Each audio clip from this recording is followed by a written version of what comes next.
Trump's big beautiful has passed and enough time has gone by to know that it's big, but it's not beautiful by any means, especially when it comes to healthcare for the low and the middle class. So let's take a quick look at how the bill affects your healthcare and what you can do about it. My name's Ian Sanders with Benefits Oasis and Oasis Financial Services, and I'll be honest, it isn't looking good at all. But there are some things you can still do to make sure that you and your family are protected. So please like, comment, and subscribe. It really helps to get this information in front of more people so they know what their options are.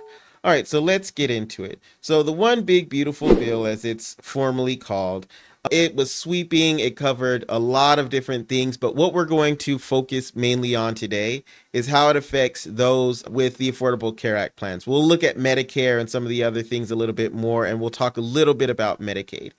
So the biggest issue with it right now is it's going to lower the subsidies for those that are currently getting them. So that's going to be the low to middle class. And if you're making a little bit more money, odds are you're not going to get a subsidy at all. You won't qualify. So with the reduced subsidy caps, it's going back to how things were before 2021. Now, what happened was in 2021, it was the subsidies were expanded, and what that allowed people to do was to take higher premium tax credits, which brought down the cost that they had to pay on a month-to-month basis for their health care plans, or they got more back at the end of the year when they did their taxes. And to qualify for the subsidy, you could still do that even at higher income levels. What it looks like is going to happen as of now, and this is July 2025, is that not only are the tax credits going to be reduced, so you'll get less going towards your premiums in the way of the tax credits, but also if you're at a slightly higher income, you may not qualify at all. So under this bill, the subsidies are going to phase out sharply after 400% of the federal poverty level, and more enrollees will see higher premiums because of the lower advanced premium tax credit amounts. What this means for you is that if you're a middle income earner, especially if you're an older American that hasn't qualified for Medicare yet, you might lose your subsidy altogether or receive far less financial help, meaning that your insurance plan might be significantly higher. Now, the other problem with this bill and the way it affects people is the changes that it has to the Medicaid expansion. So what it's going to do is allow states to can say, you know what, we're not going to do the Medicaid expansion anymore. And what will end up happening is a lot of people are going to get kicked off of Medicaid. So what this means is that states that have expanded Medicaid under ACA may scale it back, and this will affect low income adults and those that are earning under 138% of the federal poverty level.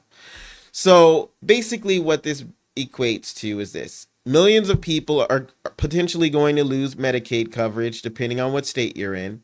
At the same time, if they move on to an Affordable Care Act plan, they're going to have to pay significantly higher premiums because the tax credits aren't going to be as high, and the caps on receiving the subsidies are going to be lower as well.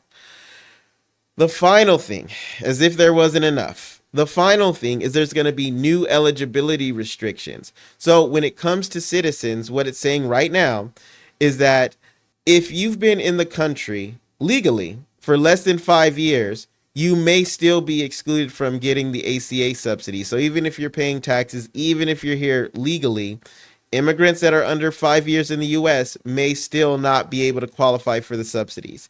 In addition to that, there's also stricter work requirements. Now, the last I heard, it was you have to work 20 hours a week in order to qualify for both Medicaid and for the subsidies.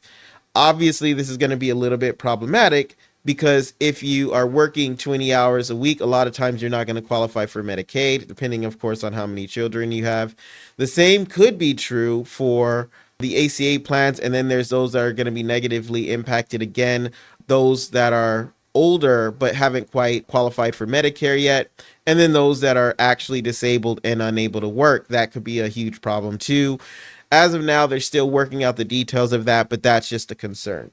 Now, when we look at what the bill does as a whole, just a quick summary here. Basically, lower income folks are going to have a loss of Medicaid in some states and then reduce ACA subsidies. The middle income folks are going to have subsidies significantly cut, and that means they're going to have higher out-of-pocket premiums. then the high income likely are going to be phased out completely from subsidy eligibility, meaning they're not going to get subsidies at all. For the legal immigrants, a lot of them are going to be kicked off of the plans or not qualify for the subsidies because of the 5-year rule. And then those that are unemployed or underemployed, meaning maybe they do gig work, maybe they work for themselves. So it may not just be that they're sitting at home doing nothing. It could be that they are self-employed. It could be that they do Uber or DoorDash, things that may not necessarily give 20 hours of work every single week.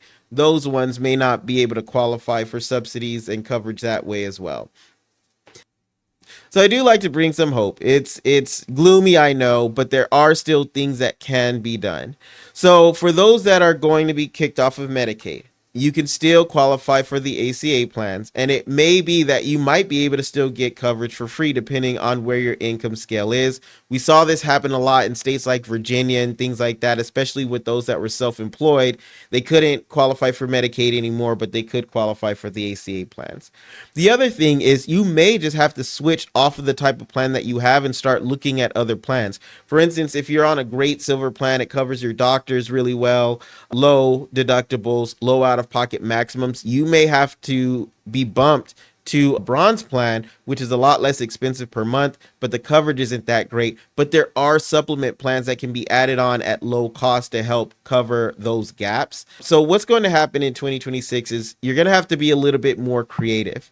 You're going to have to do your homework. Or what I would strongly suggest is get in touch with me or another professional that really knows these things so that they can navigate what's going to work out best for you and your family. If you have any questions, please feel free to drop a comment or send me a message. I'm more than happy to help out with this. I know that going into open enrollment in November is going to be a little bit scary because of all the changes coming up for 2026, but together we can make sure that we get you and your family covered. Please try to have a great rest of your day, and we will keep talking about this all the way up through open enrollment to see what the best options are at that time once all the information is out. Have a great day.